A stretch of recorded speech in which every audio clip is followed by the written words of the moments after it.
இந்த 21 நாள் ஜெபத்துக்கு பின்பு உங்க வாழ்க்கையில பழையதெல்லாம் மாறணும். இதுவரை இருந்த நிலைமை மாறணும். இதுவரை இருந்த சூழ்நிலை மாறணும். ஒரு மாற்றத்தை ஆண்டவர் கொடுக்க போகிறார். அன்பு தெய்வ பிள்ளைகளே, முகம் மாறணும்னா அகம் மாறணும். சொல்லுங்க, அகம் மாறினாதான் முகம் மாறும். உள்ள மாறாம வெளியே மாற்றம் வராது. உள்ளத்துல மாற்றம் வந்தா தான் வெளியே மாற்றம் வரும். இதயம் மாறினாதான் வெளியே வெளிச்சம் வரும். உள்ளத்துல துக்கமா இருந்தா முகத்துல தெரியும்.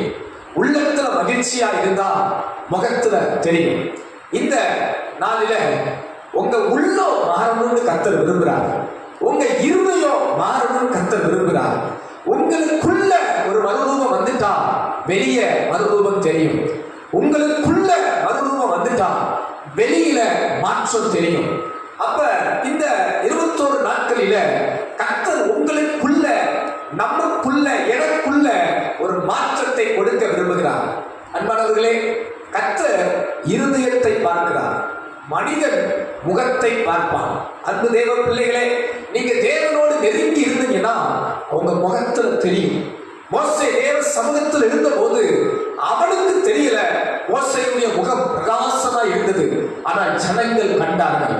தேவ சமூகத்திலிருந்து உங்களை ஆசீர்வதித்து சொல்லுகிறேன், இங்கு ஜெபிக்கிற ஒவ்வொரு தேவ பிள்ளைகளையும் உங்க வாழ்க்கையில நீங்க அடைய போகிற நன்மைகளை நீங்கள் ஒருவேளை பார்க்காதது போல இருக்கும்.